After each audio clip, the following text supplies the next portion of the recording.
আল্লাহর হাবিব মসজিদে নববীর মধ্যে কথা বলছেন সাহাবায়ে কেরামের সাথে। কাদের সাথে? সাহাবায়ে কেরামের সাথে। এক পর্যায়ে সাহাবায়ে কেরামের আওয়াজ আমার নবীর আওয়াজের চেয়ে উঁচু হয়ে গেলেন। আল্লাহ এটাও বরদাস্ত করতে পারেন নাই। আল্লাহ তাআলা বলছেন, হে ঈমানদারগণ, ইয়া আইয়ুহাল্লাযীনা আমানু লা তুকদ্দিমু বাইনা ইয়াদাইল্লাহি ওয়া রাসূলিহি ওয়াত্তাকুল্লাহা ইন্নাল্লাহা সামিউন আলীম। ইয়া আইয়ুহাল্লাযীনা আমানু লা তারফাউ আসওয়াতাকুম ফাওকা সাউতিন নবী। হে ঈমানদারগণ শুনো, তোমাদের কণ্ঠস্বর যদি আমার নবীর কণ্ঠস্বরের চেয়ে উঁচু হয়, আনতাহবাতা আমালুকুম, আমি তোমাদের জীবনের সমস্ত আমলকে তোমাদের অজান্তে বিনষ্ট করে দিব। ওয়া আনতুম লা তাশউরুন, তোমরা টেরও পাবে না। তাহলে আল্লাহর নবীর কথার উপরে সাহাবায়ে কেরামের কণ্ঠস্বর উচ্চ হয়ে গিয়েছিলেন, এটা আল্লাহ বরদাস্ত করতে পারেন নাই, আল্লাহ এটা সহ্য করেন নাই। আল্লাহ কোরআনুল কারীমের আয়াত নাজিল করে দিয়েছেন। এখন যারা নবীকে নিয়ে কটাক্ষ করে, নবীকে গালি দেয়, নবীর বিরুদ্ধে কুৎসা রচনা করে, তাদের ব্যাপারে কি ফয়সালা হওয়ার দরকার? আপনারা জানেন ভারতের একজন কুলাঙ্গার আমাদের রসুল সাল্লাল্লাহু আলাইহি সাল্লামকে নিয়ে কটূক্তি করেছেন, গালি দিয়েছেন। ভারতের পুরোহিত রামগীর মহারাজ এই কুলাঙ্গার আমার নবীকে গালি দিয়েছেন। এই গালির প্রতিবাদে সারাটা বিশ্ব এখন বর্তমানে উত্তপ্ত হয়ে আছেন। বিভিন্ন জায়গায় মুমিনরা প্রতিবাদ করতেছেন। কারণ আমরা জানি আমাদের জান, আমাদের মাল, সয় সম্পদ, বিবি বাচ্চা সকল কিছুর চেয়ে আল্লাহর হাবিব আমাদের কাছে বেশি সম্মানিত। আমরা আমাদের জীবনের চেয়ে বেশি আল্লাহর হাবিবকে ভালোবাসি। আল্লাহর নবী বলছেন, লা ইউমিনু আহাদুকুম হাত্তা, তোমরা ততক্ষণ পর্যন্ত মুমিন হতে পারবে না যতক্ষণ পর্যন্ত না তোমরা তোমাদের নিজেদের জীবনের চেয়েও আমার নবীকে বেশি ভালোবাসবে। ওমর ফারুক রাদিয়াল্লাহু তাআলা আনহু বলছিলেন, ইয়া রাসূলুল্লাহ, আমি সকল কিছুর চেয়ে আপনাকে বেশি ভালোবাসি, কিন্তু আমার জীবনের চেয়েও না। আল্লাহর হাবিব বলেন, ওমর, যতক্ষণ পর্যন্ত তোমার জীবনের চেয়েও বেশি আমি রসুলকে ভালোবাসতে পারবে ততক্ষণ পর্যন্ত মুমিন হতে পারবে না। ওমর রাদিয়াল্লাহু তাআলা আনহু কিছুক্ষণ সময় নীরব থেকে বলেন, ইয়া রাসূলুল্লাহ, আমি আল্লাহর নামে শপথ করে বলছি যে আল্লাহ রাব্বুল আলামিন আপনাকে সত্য সহকারে নবী বানিয়ে পাঠিয়েছেন, সে আল্লাহর নামে শপথ করে বলছি আমি আমার জীবন, বিবি বাচ্চা, সয় সম্পত্তি, বাড়ি গাড়ি সব কিছুর চেয়ে বেশি ভালোবাসি আল্লাহর নবী আপনাকে। সুবহানাল্লাহ। এরপরে নবী বললেন, ওমর, এখন তুমি পরিপূর্ণ মুমিন। তাহলে আমরা আমাদের জীবনের চেয়ে বেশি ভালোবাসি আমার নবীকে। আপনার পিতাকে যদি কেউ গালি দেয়, আপনার দাদাকে যদি কেউ গালি দেয়, আপনাকে যদি কেউ গালি দেয়, তাহলে আপনি প্রতিবাদ করেন, আপনি তার নামে মামলা করেন, প্রয়োজন হলে আপনি যা পারেন তাই করেন। তাহলে মুমিনরা তো তাদের নিজের জীবনের চেয়ে বেশি ভালোবাসে কাকে? আমার নবীকে। তাহলে যেই জায়গায় আমার নবীকে অসম্মান করা হচ্ছে, অপমানিত করা হচ্ছে, কোনো মুসলমান ঘরে বসে থাকতে পারে না। অবশ্যই মুমিনরা তাদের রক্ত জমিনে ঢেলে দিবে আল্লাহর নবীর ইজ্জত সম্মান রক্ষা করতে গিয়ে। বলেন ঠিক কিনা? এই কুলাঙ্গার আমার নবীকে নিয়ে কটূক্ষ করেছে, আমরা ঘরে বসে থাকবো না। যে যে জায়গায় আছে, যে যেখানে আছে, সেখান থেকে প্রতিবাদ করতে হবে। যদি প্রতিবাদ না করেন, কিয়ামতের দিন যদি আল্লাহ জিজ্ঞাসা করে আমার নবীর সম্মানকে বলুণ্ঠিত করা হয়েছিল, আমার নবীকে নিয়ে কটূক্তি করা হয়েছিল, তোমরা যে আশিকে রসুল দাবি করো, তোমরা আমার রসুলকে ভালোবাসো বলে দাবি করো, তাহলে তখন প্রতিবাদ করো নাই কেন আমার নবীর ইজ্জত সম্মানের জন্য?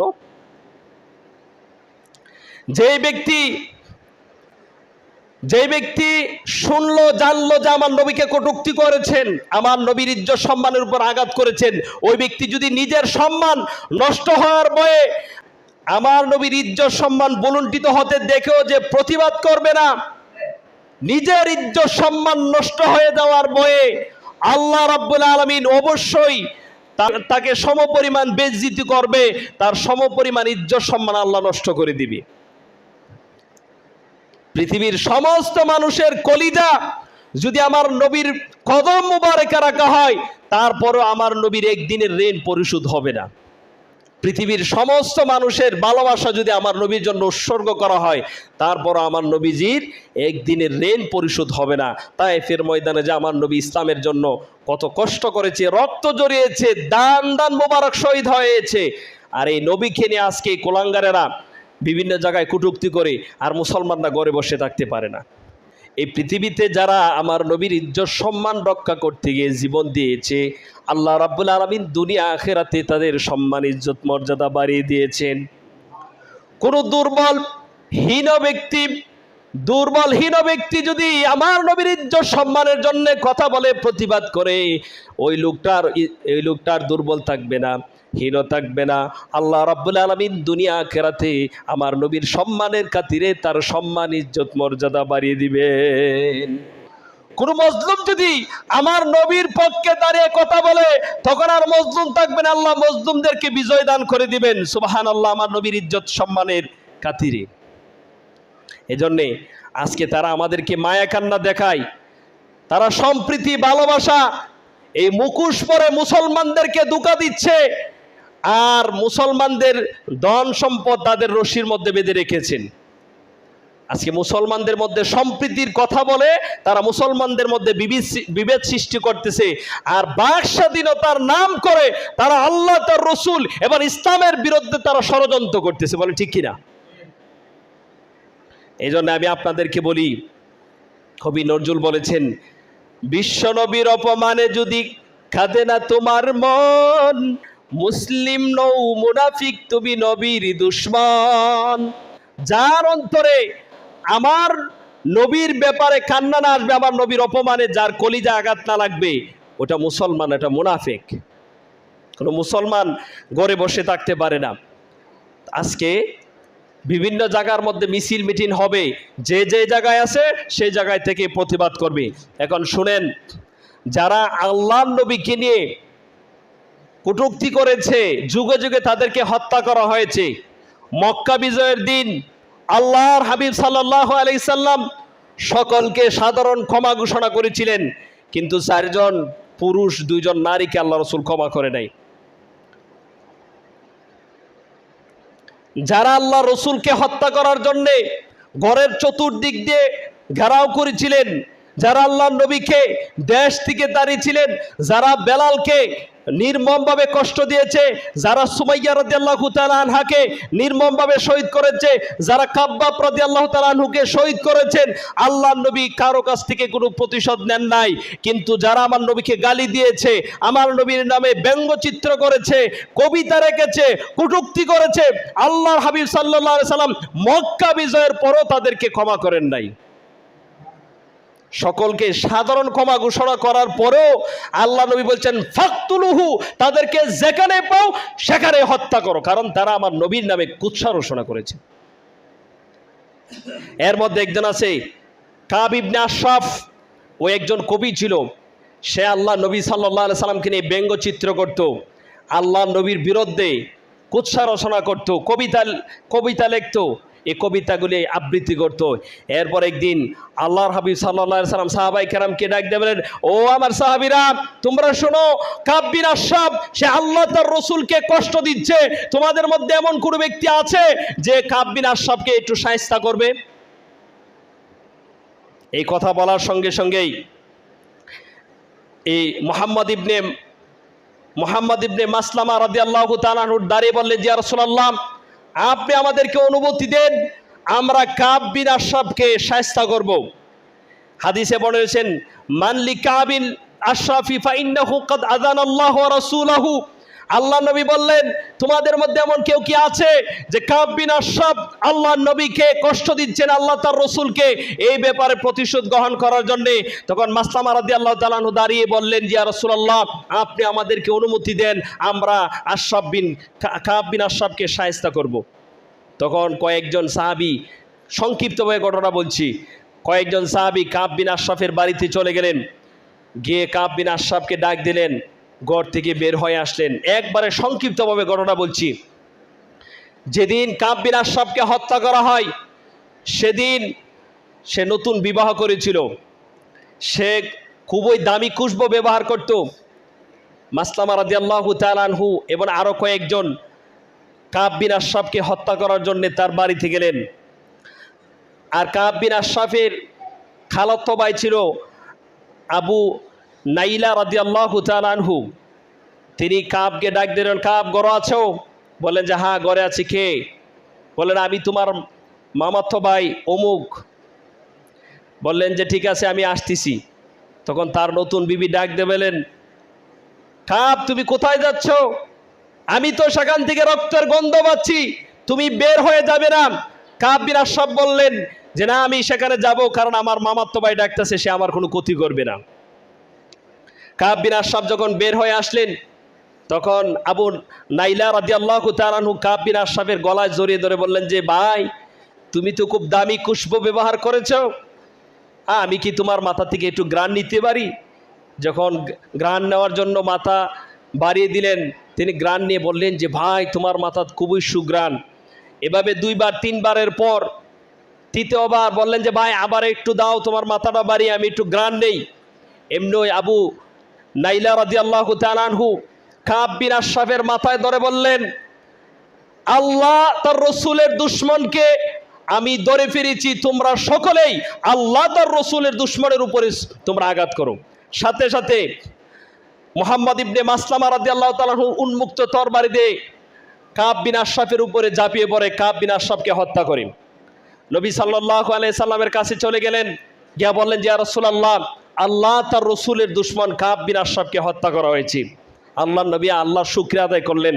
তাহলে এই হাদিস থেকে বোঝা যাচ্ছে যারা আল্লাহ তার রসুলের বিরুদ্ধে কটূক্তি করবে, যারা আল্লাহ তার রসুলকে নিয়ে ব্যঙ্গচিত্র করবে, যারা আল্লাহ তার রসুলকে নিয়ে কবিতা আবৃত্তি করবে, তাদেরকে এই দুনিয়ায় থাকার কোনো অধিকার নেই, তাদেরকে হত্যা করাই হচ্ছে শরীয়তের বিধান।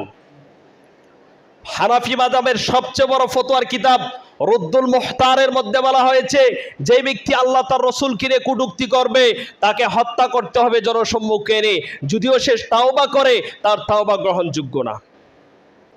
মক্কা বিজয়ের দিন আল্লাহ রসুল সাধারণ ক্ষমা ঘোষণার পরে যে সকল ব্যক্তিকে আদেশ করেছেন হত্যার জন্যে, এদের মধ্যে আছেন ইবনে কাতাল। নাম কি বলেন সবাই? ইবনে কাতাল। ইবনে কাতাল কাবাগরের গেলাফে ধরে ঝুলন্ত অবস্থায় ছিলেন। তখন আল্লাহর হাবিব সাল্লাল্লাহু আলাইহি সাল্লাম যুদ্ধের ময়দান থেকে তিনি ঘরে ফিরলেন। ওনার মাথার মধ্যে হেলমেট লাগানো ছিল, শরীরের মধ্যে যুদ্ধের পোশাক ছিল, তিনি হেলমেট খুলতেছেন। এমন সময় একজন লোক এসে দৌড়ে বললেন যে ইয়া রাসূলুল্লাহ, হে আল্লাহ নবী কাব, হে আল্লাহ নবী ইবনে কাতাল তো কাবাগরের দেওয়ালের সাথে ঝুলন্ত আছে, কাবাগরের গিলাফের মধ্যে সে ঝুলন্ত আছে, আমরা তাকে কিভাবে কাবাগরে হত্যা করব?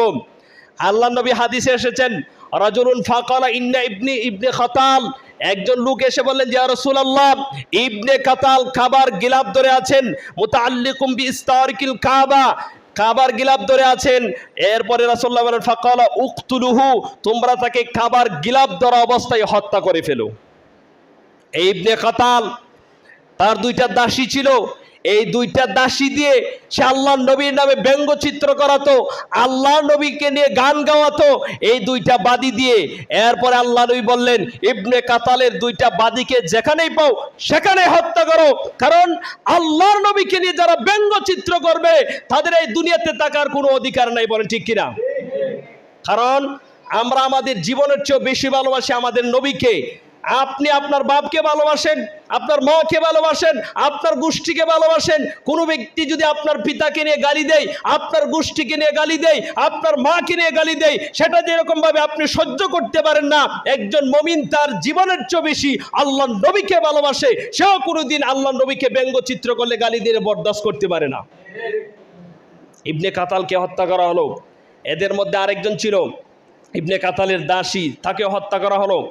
এরপরে আছে আবু রাফে, এই লোকটা ছিল ইহুদি, এই ইহুদিও আল্লাহ নবীর নামে ব্যঙ্গচিত্র করেছিল। আল্লাহ নবী বললেন আবু রাফেকে যেখানে পাবে সেখানে হত্যা করা হবে, কারণ সে আল্লাহ তার রসুলকে কষ্ট দিয়েছেন। হাদিসে এসেছেন বারা ইবনে আযিব রাদিয়াল্লাহু তাআলা আনহু তিনি বলেন আবু রাফে হিজাজের একটা নগরীতে, হিজাজের এক জায়গায় সে একটা দুর্গ গড়ে তুলেছিল।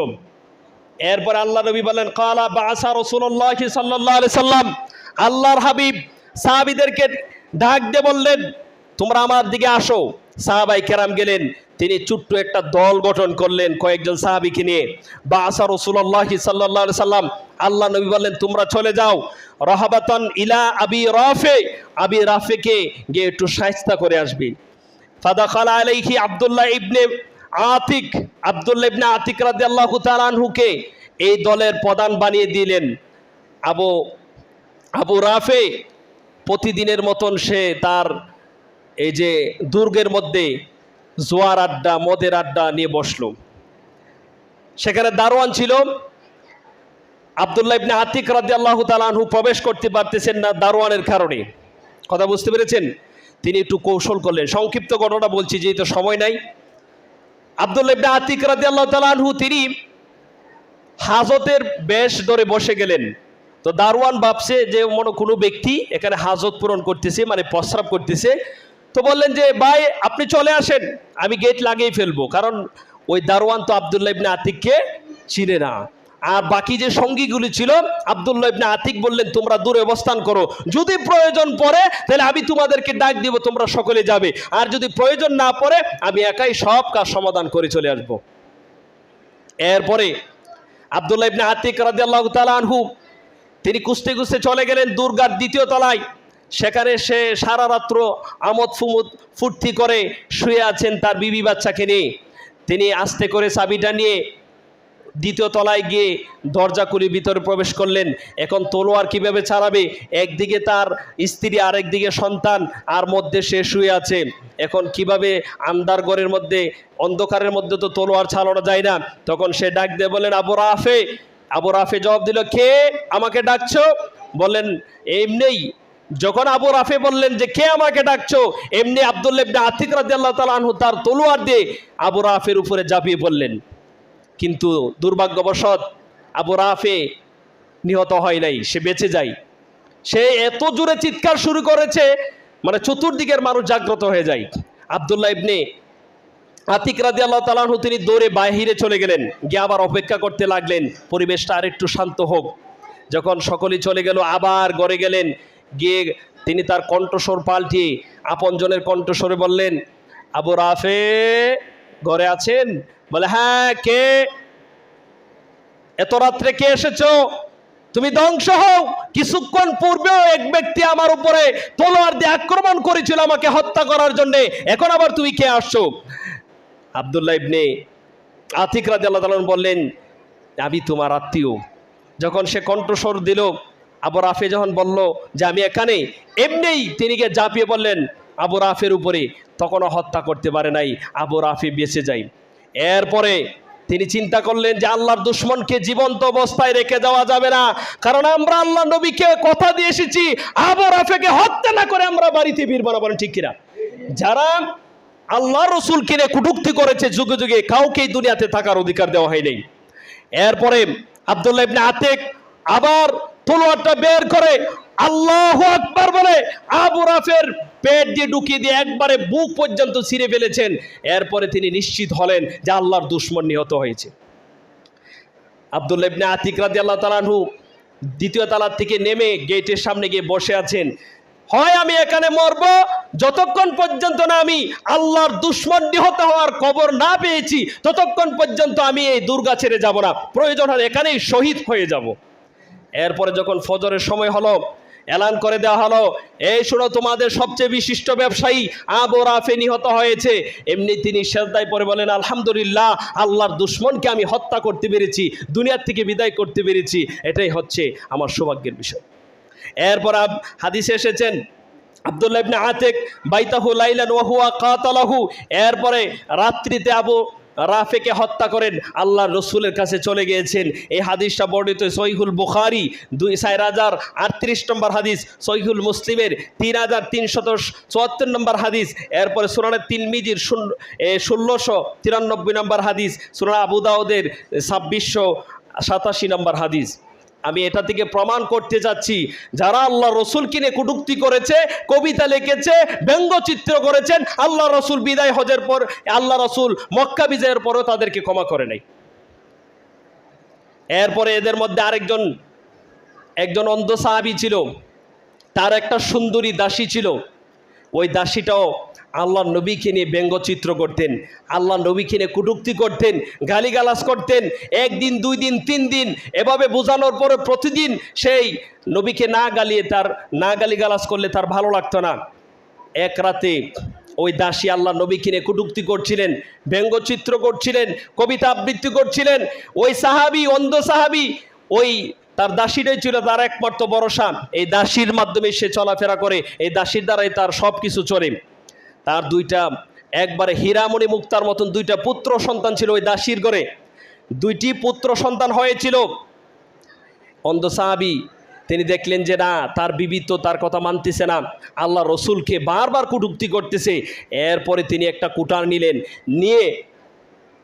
নিয়ে গিয়ে ওই দাসীর পেট বরাবর জোরে আঘাত করে তার পেটকে দ্বিখণ্ডিত করে ফেললেন, ছিঁড়ে ফেললেন। এরপরে খবর চতুর্দিকে, মক্কার চতুর্দিকে এলান হয়ে গেল, ছড়িয়ে পড়ল যে অমুক ব্যক্তি তার নিজ দাসীকে হত্যা করেছে। এ খবর যখন ছড়িয়ে পড়ল, আল্লাহর হাবিব মসজিদে নববী থেকে বের হয়ে বললেন, সাহাবীরা তোমরা আমার দিকে আসো, আজকে আমি একটা খবর শুনতে পেরেছি, আমার এক সাহাবী নাকি তার সবচেয়ে প্রিয়, যাকে ছাড়া সে চলতে না, সবচেয়ে বেশি ভালোবাসতো, জীবনের চেয়ে বেশি ভালোবাসতো, ওই দাসীকে হত্যা করেছে। ওই সাহাবীকে ডাক দাও। সকল সাহাবায়ে কেরাম জড়ো হয়েছে। আল্লাহ নবী বললেন, ওই ব্যক্তি কোথায় যে তার নিজের দাসীকে হত্যা করেছ?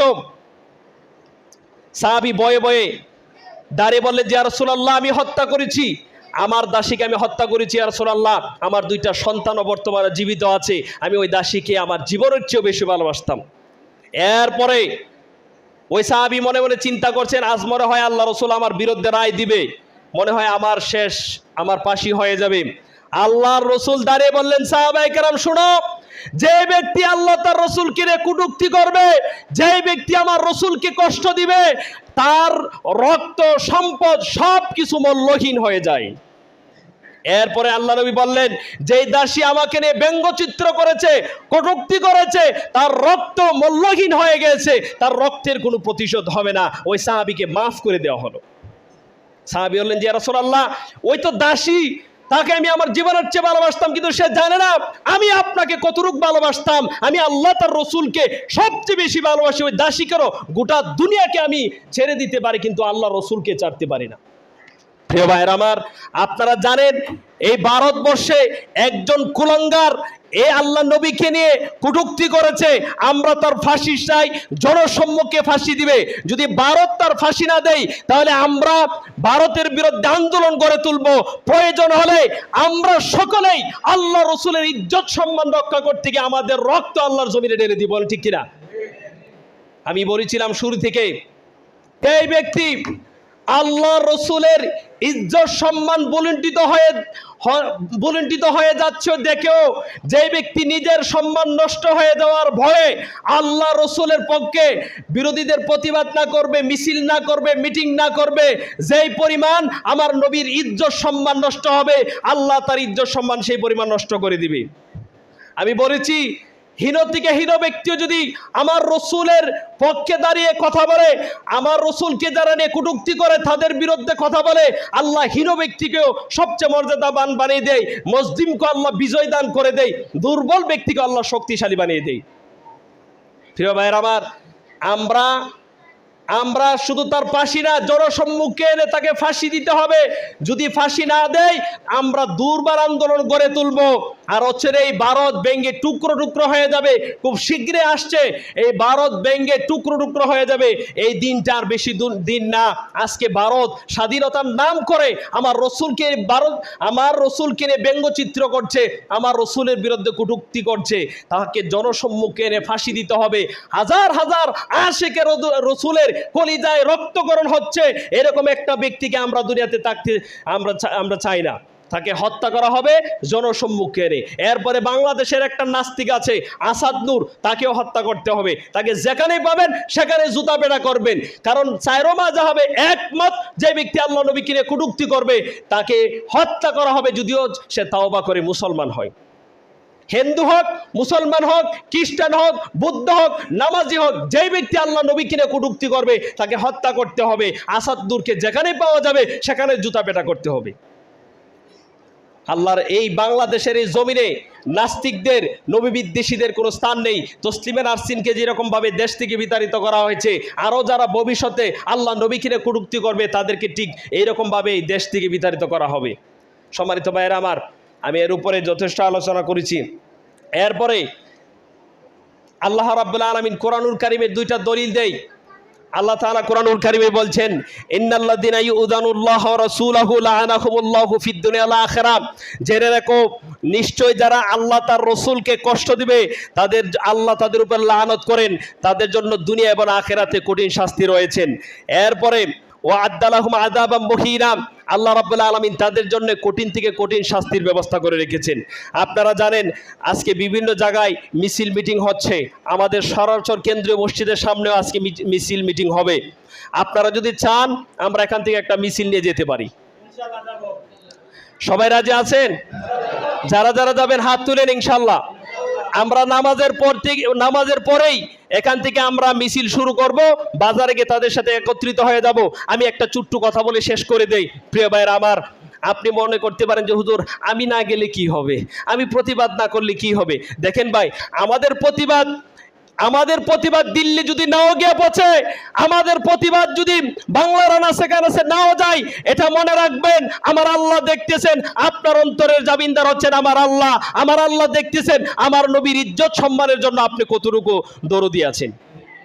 আমরা আল্লাহকে দেখাতে চাই যে হে আল্লাহ, যেই ব্যক্তি তোমার নবীকে নিয়ে কটূক্তি করেছে, তোমার নবীর ইজ্জত সম্মানের উপর আঘাত করেছে, আমরা আশিকে রাসূল, আমরা ঘরে বসে থাকতে পারি না। আমরা আমাদের জান মাল সব দিয়ে রক্ত ঢেলে দিব জমিনে, তারপরও আমরা গুস্তাকে রাসূলকে ছেড়ে দিব না। ঠিক আছে, আমরা নামাজের পর এখান থেকে মিছিল নিয়ে যাবো ইনশাআল্লাহ। আপনারা কেউ যাবেন না। আল্লাহকে সাক্ষী রাখেন, কিয়ামতের দিন এই প্রতিবাদটুকুর কারণে হতে পারে আল্লাহ আপনাকে আমাকে মাফ করে দিবেন।